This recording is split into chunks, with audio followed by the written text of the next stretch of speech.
It is early May. About a week ago, there was ice all over these rivers and lakes here in northern Minnesota, but we're now ice-free. Today I'm headed into the Boundary Waters Canoe Wilderness. I'm on entry point 14, Little Indian Sioux North. Tomorrow is opening weekend of fishing season here in northern Minnesota. Super excited, never done this route, doing it completely solo. The water is frigid. Like, I have to be extremely careful. I tipped this canoe over by myself. It's bad. Hypothermia is a real thing right now, these kind of temperatures. You don't last very long in the water. Have to be careful. I've got about 4 portages today to make it all the way to camp. Gonna get in tonight, set up camp, try to get everything situated. So tomorrow and the next day, this weekend, I'm fishing hard. Nothing's growing yet, no leaves. Well, there's the sun. One of the reasons why I chose this route here to do entry point number 14, coming on down the Little Indian Sioux River here, is I don't want to be on big water by myself. As a solo paddler, I don't want to deal with big waves. There's a little bit of breeze right now. It's swinging the canoe a little bit. Portage number 2. Nothing too bad so far. And that, my friends, is why we're portaging right here. Here in the Boundary Waters, every once in a while you do hear about somebody dying. And many of the serious injuries and deaths that I've heard about here in the Boundary Waters, people who do not play it smart with portaging. So look, if you're ever gonna be in the Boundary Waters and there's a portage marked, just portage. Don't try to float your canoe down through rapids, or you never know what waterfall is halfway between. It's not worth it. There's a little mink right there.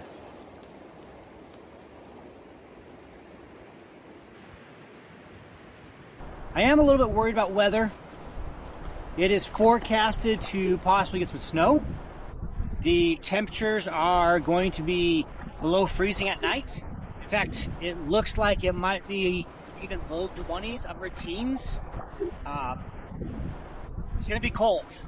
So I will have wind for most of this trip, I believe. It looks that way.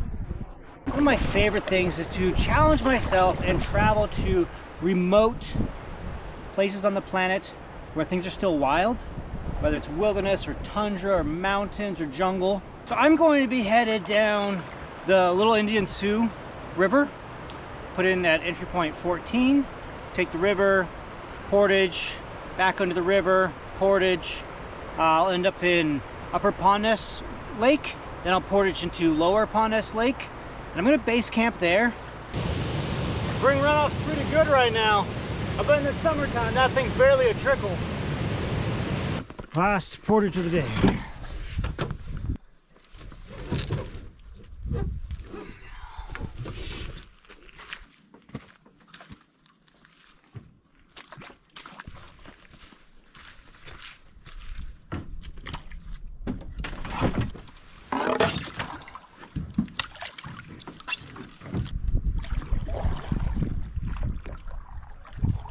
Let's go see if this campsite will work. In the summers, an open campsite like this would be great. Really, really good for keeping bugs away, but it's way too cold for bugs right now. Need to see if this campsite will work for me because I'm tired. Sun's starting to get low. It's already a rather chilly day. That sun gets much lower. Temperature gonna drop. It's supposed to be well below freezing night, probably upper 20s. So, thinking this is where I'm gonna be camping. This time of year, you gotta make sure you have good boots on for portaging. Getting in and out of those canoe, getting in and out of that canoe. Don't want to get wet feet. The water's way too cold. Well, I'm hungry, so better go get some firewood first.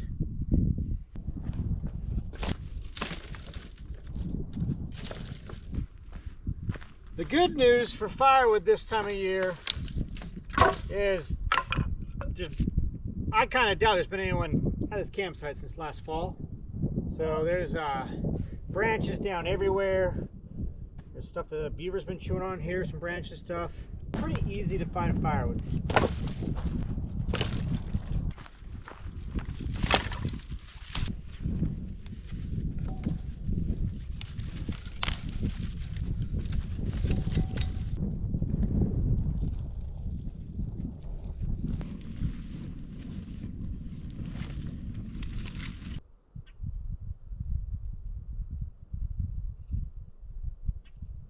now the wind is laid down.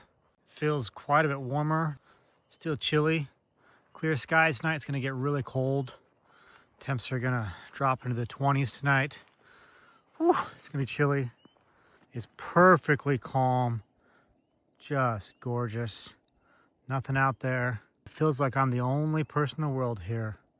Literally, there's no one around. Got the whole lake to myself. Well, I guess I'm not totally alone. There's a beaver right there. Gonna hang out here by the campfire for a little bit. While with the view of the lake. I'm headed to bed. Super tired.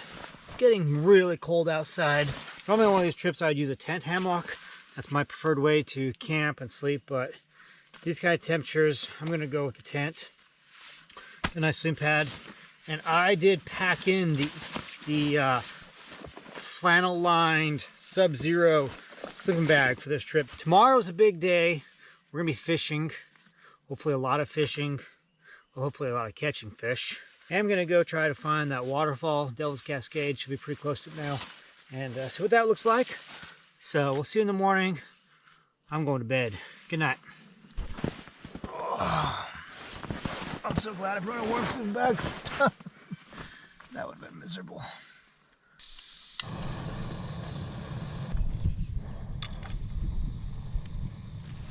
It's another pretty chilly morning. A little bit of a rough night's sleep. If I didn't have that really good lined heavy-duty sleeping bag, it would have been terrible. I stayed okay warm, but I woke up at one point right in the middle of the night, and my face was out of the sleeping bag. My nose seemed like it was frozen. So it's cold. A little breeze now, not too bad in the lake, but get some breakfast. Everything seems to feel better after breakfast. Do some exploring and some fishing. All right, here's the plan. I did get a brief cell signal this morning. Just check to see what I could see out there. Sometimes you pick up signals, sometimes you don't. And it said it was 21 degrees last night. Whew. That's why it felt so cold. Sun is now up. It is slowly warming. My guess, I don't have cell signal again. My guess is it's probably low 30s now, just above freezing temp. So across the lake, there's a portage, and supposedly there's some sort of larger rapids or maybe a small waterfall called Devil's Cascade. I'm gonna go check it out, never seen it. Then it's gonna be time for some fishing.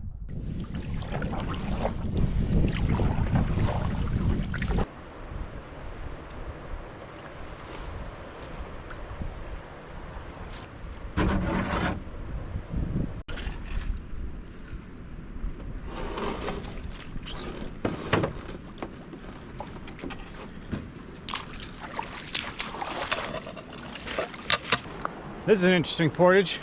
Part of it's underwater.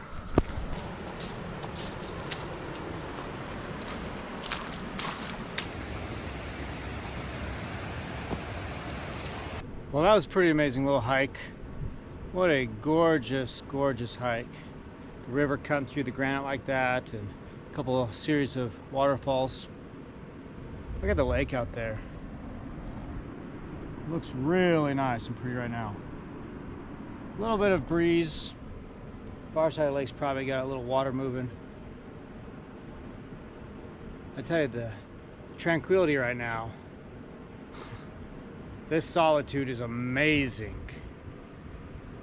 The only thing I can hear is the river, as the water rushes down those rapids. A little breeze through the pine needles. That's why I hear a bird fluttering through the trees, chirping of a squirrel. Nothing. I haven't seen a human being in almost 2 days now. It's amazing, the boundary waters. I don't think there's many places on the earth still like this. Now I'm gonna sit out and see if I can find some fish.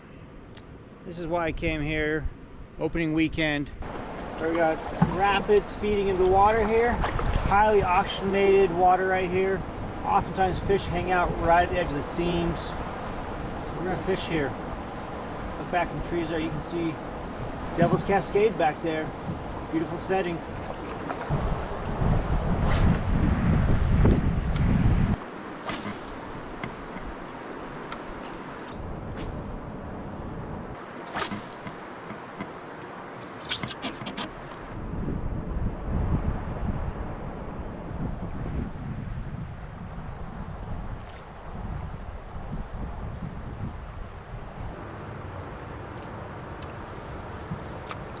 This is the point where it starts getting hard not to be frustrated. You know, fishing is something I'm so passionate about. I love being outside, I love being in the wilderness. I guess this is one of these times you have to remember that you come to somewhere like the Boundary Waters not because the fishing is the best in the world. And that's a really big thing I want to take a moment and remember is there's a lot of lakes in northern Minnesota that I know are better fishing than most of the Boundary Waters. I come here for the solitude. I come here just to kind of be alone with God.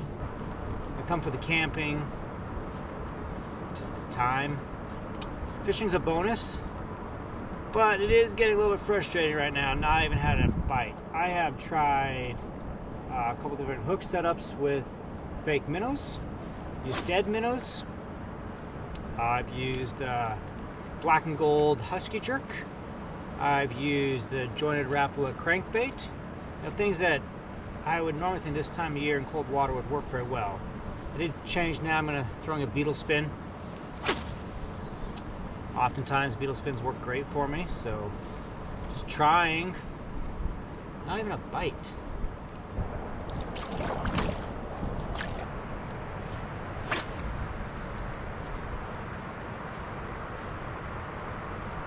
Good news is it's a lot warmer today.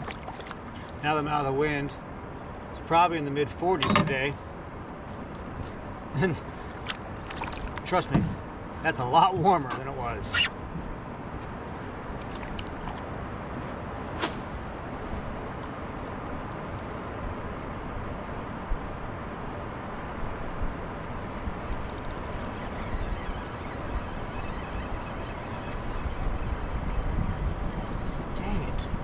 Got excited there for a moment. Felt something pull. Yeah, story of my life right now.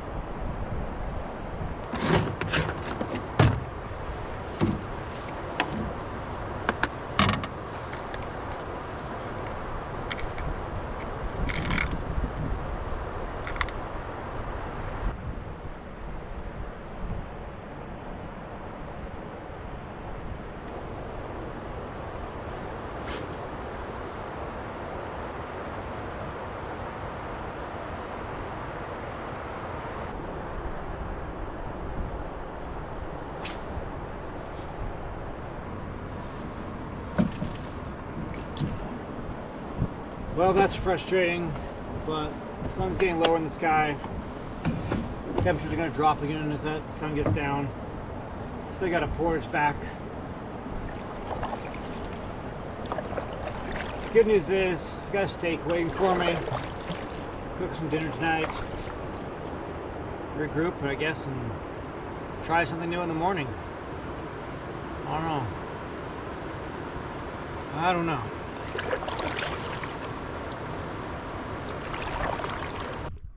You know, it's frustrating the fishing hasn't been very good, but what a beautiful place to be camping. Just out in the wilderness. Love being in the wild. That time of day, the sun's gonna go down here in a little bit, so just build a fire. Gonna cook a steak, some dinner, relax, and regroup for morning. Oh, it looks like a good piece of meat. Hear that sizzle? Hopefully this steak helps me feel better about the pain of not catching any fish today. All right, tonight I got steak, corn, and I brought a chocolate pudding for dessert. So, looks good. All right, lakeside dining brought to you by the Boundary Waters.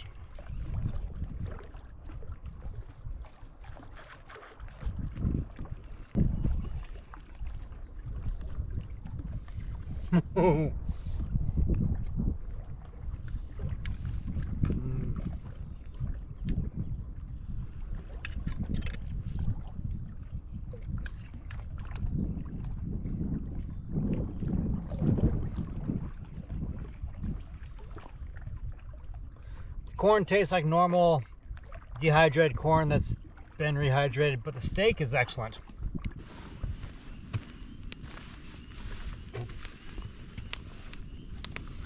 Well, it's the end of another day.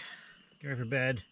Last night was very cold, so the only difference I'm making tonight in planning is I'm putting on 2 pairs of socks. In fact, I'm putting on my wool socks for tonight. Feet got a little chilly last night. The rest of me, I was cold, but it was okay. Probably why most people don't go camping along the Canadian-Minnesota border until July.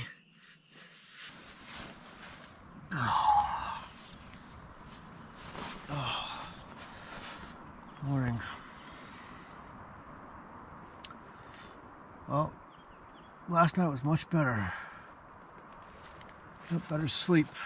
It's warmer. Feet weren't cold. Oh, I can hear wind already. I can hear the trees. It's a bad sign. Oh, this trip has not been great for weather. So hard in a solo canoe with the wind.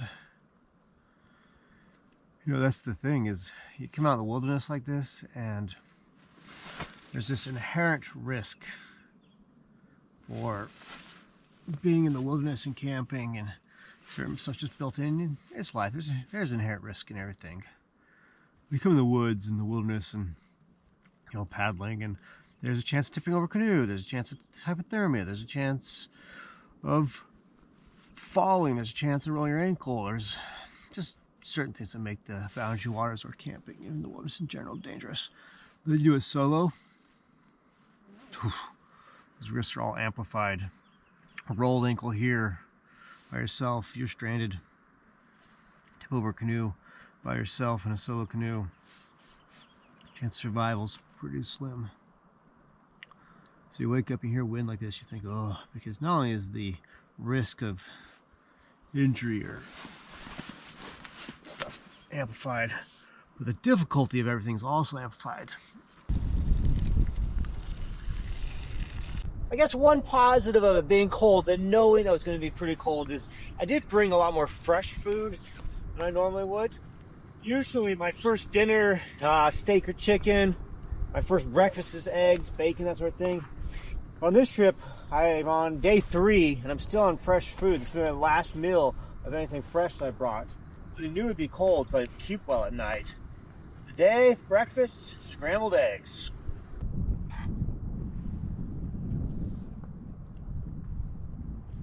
Tastes pretty good. I will say, it's a lot warmer than yesterday morning, but it is still cold. Whew. Cold enough I'm going to eat with gloves on.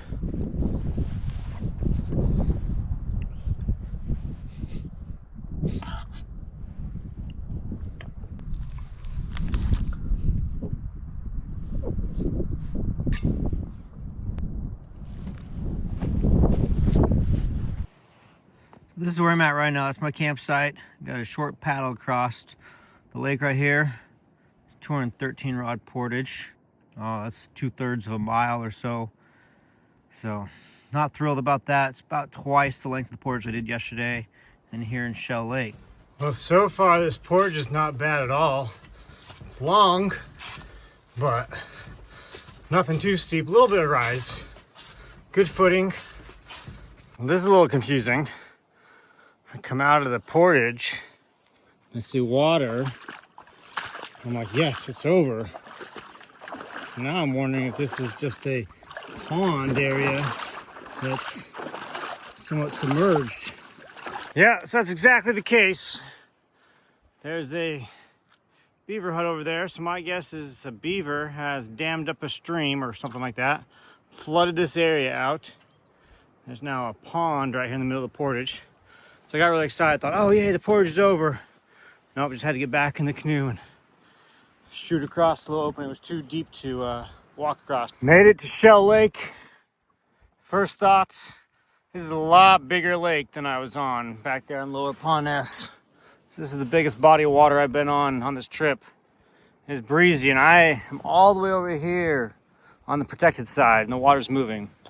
I guarantee on that side over there there's whitecaps. I need to make sure I do not get blown across this lake. It's not too bad staying against the shorelines. It's not whitecapping yet out here, but it doesn't take a lot of wind to mess with the solo canoe.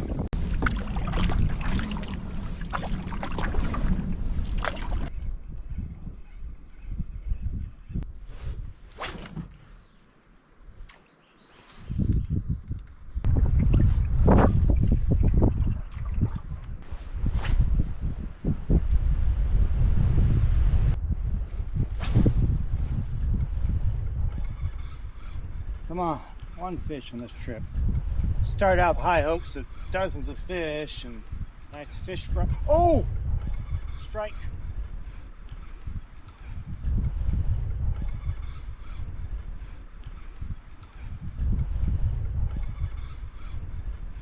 I got a smallmouth. Sometimes patience and persistence pays off. I tell you. The way this trip's gone for a while there, I was thinking this might be my first time ever getting skunked in the boundary waters. Nope. There you go, a little smallmouth. Thank you. This lure has been pretty good over the years for me. It's a jointed Rapala Fire Tiger. Smallmouth love it. Pike usually like it. Walleyes have hit it. You know, as an angler, I'll catch anything. I'll fish anywhere. Smallmouth bass fishing in the boundary waters, it's as good as it gets. So thank you, Mr. Smallmouth. That felt good. That felt really good. The struggle's been real, but I got a fish.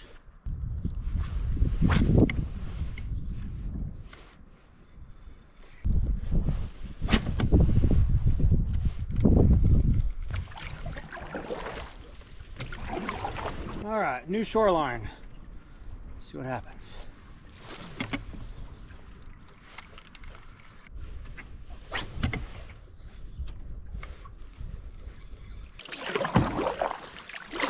It's crazy. Big old lake like this, I don't see anybody. I don't see another canoe. I can see one, two, three campsites from here. No tents on them. I think everyone else is smarter than me. Just waiting for the weather to warm up.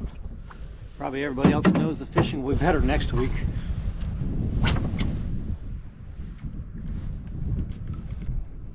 Judging by how hard it was to cross that little open bay there, now that was only a couple hundred yards. I'm definitely going to stick over to this side of the lake, on this protected side. Winds come out of the northwest like this. If I get sucked out in the middle there, I'll get blown all the way across in no time.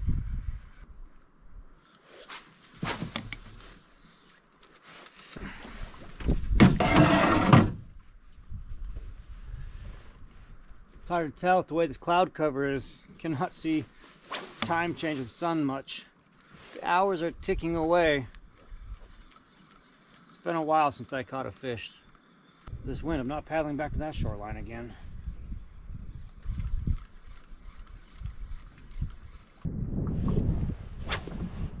You know, the struggle with the weather, the wind, I guess it's part of the weather, forages in general, all that has been real. The fishing struggle's been real too. And one of the difficult things about fishing is I could be using a completely wrong lure. But this is the only lure that's caught a fish, and I've thrown almost a dozen different lures and baits and everything. So, oh, no, I'm going to say it's not the wrong lure. I'm going to say it's not the wrong lure at all. Here I was worried about the lure.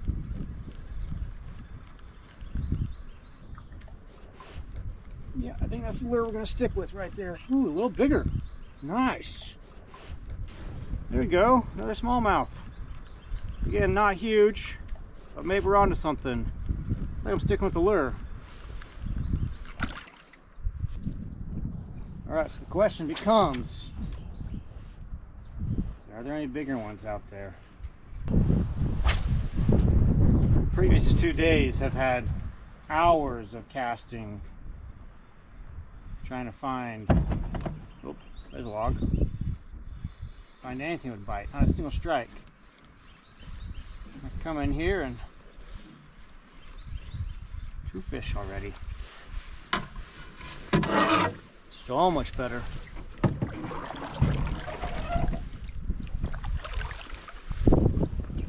Some of you might be wondering, asking why the fishing is not going well. Is it Adam? It's a real possibility. Some other possibilities out there. It has really been a cold spring. You know, fish get a little bit lethargic in the winter. They don't feed as much. There's not as much food under the ice and everything, so they feed slower. These fish are definitely not in their summer, you know, feeding patterns, feeding habits. Definitely not in their fall patterns either, where they're just trying to put on weight. So that's a real struggle. Could be off on colors, could be off on the bait, the lure. Again, I cannot stress how much more difficult it is to fish out of a canoe in somewhere like the Boundary Waters, when you have, you know, rather than like a bass boat or any kind of motorboat where you've got all your electronics, your trolling motor and all that sort of stuff.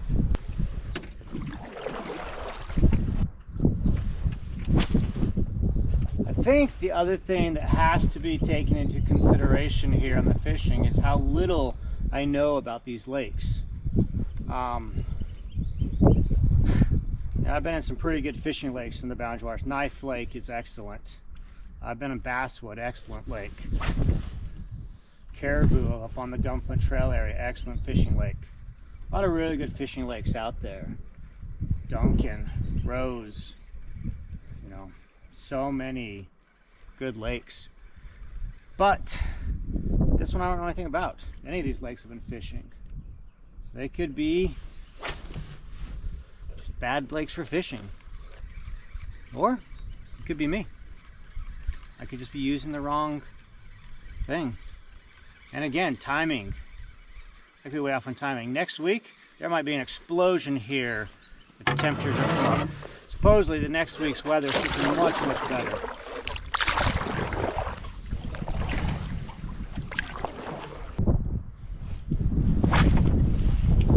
Every species of fish that I know of spawn at certain temperatures. They feed better at certain temperatures. Water temp is everything to a fish. These water temps are cold. They are in the low 40s right now, so. Well, I don't know what to tell you. I covered a lot of shoreline this morning. It's getting close to lunchtime now. Skies just keep getting darker and darker.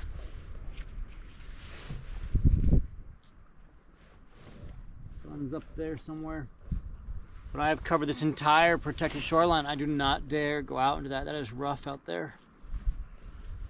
So I think I'm gonna troll across this bay.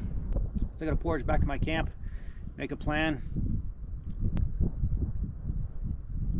Struggle's real, folks.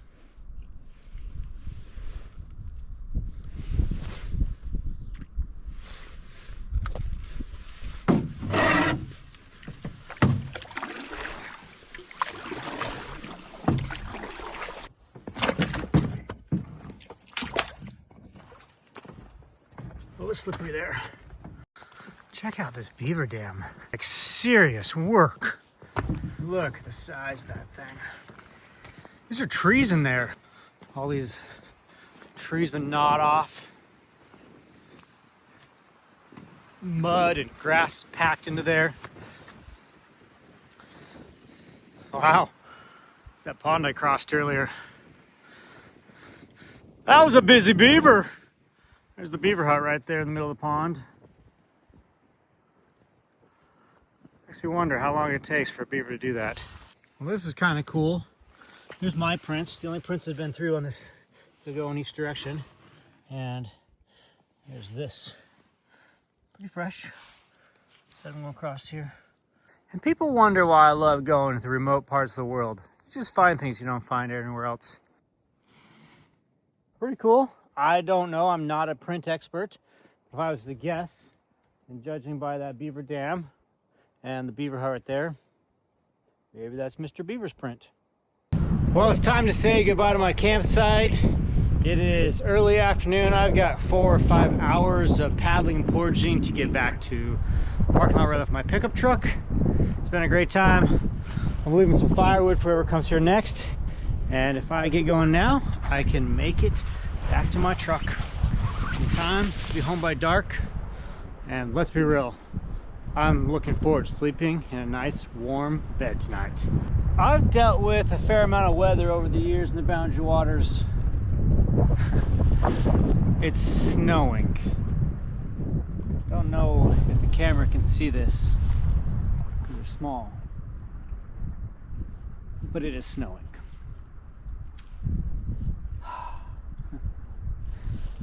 It's cold. Oh my goodness, too cold to even rain. Now we're snowing. At least for the most part, the paddling keeps you warm. This is gonna be a little tricky. Got a set of rapids right there. Water's high, water's flowing pretty good. Portage comes out right here. I have to make a turn around this point into the wind. Go down over there. The trick here is to come out, stay tight against this bank. Do not get blown out with the wind. Do not get sucked down into those rapids. Holy cow.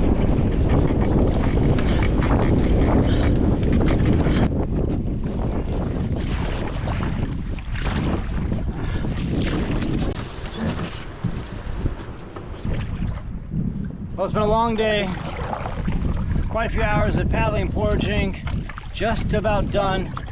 A little bit more. I'm gonna go up here around this bend, and then just one portage to the parking lot, and I will be done.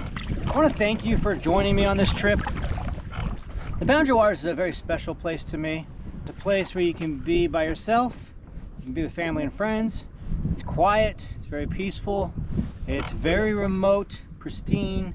It's been a good trip. Looking over the map, I did a little bit of calculating. I wanted to share some of the stats. So I paddled about 25 miles total searching for fish. Of course, I only caught 2 out of all of that. My mile paddled to fish caught ratio was not good, but it was a good time. It was a good trip still. Wasn't exactly what I was hoping for, but worth doing. Portaging, I also added that up. I have portaged this canoe for 950 rods. So a rod, for those of you who aren't aware, is 16.5 feet, how they measure portages for canoes. 320 rods is a mile, so 950 rods is just shy of 3 miles of carrying this canoe to other areas. Now, every portage was basically done twice because I had the canoe one time and the gear going into Shell. I did not do that. So I have carried the gear an additional probably 2 miles. Quite a ways, big, beautiful open wilderness to traverse and try to find fish. Thousands of casts, 2 fish caught. That doesn't mean the fishing's terrible here. It might just mean I wasn't as prepared to catch fish this time of year in the style it needed to be. I don't know. So I thank you for watching this video. If you enjoyed today's video, then I've probably got other videos that you would also enjoy watching. What I do is I like to travel to remote wilderness, to, deep in the wild somewhere. And I want to go to places that are hard to get to, where it's a challenge to get in there, but it's worth it in the end. So whether it is deep in the Amazon jungle, southern mountains of Patagonia, the Zambezi River, Africa, the Arctic tundra, I'll go there and see what it's like and try to find fish. So if you like that sort of thing, if you're into this, please subscribe to my channel. Leave a comment. I love reading and hearing what people think, so I'd love to read your comment about what you think about the trip or any ideas. Maybe you know what I did wrong on fishing. And if you like this video, I guarantee there's another video that you would love on this channel. So please, until next time, good luck out there. Safe travels, tight lines.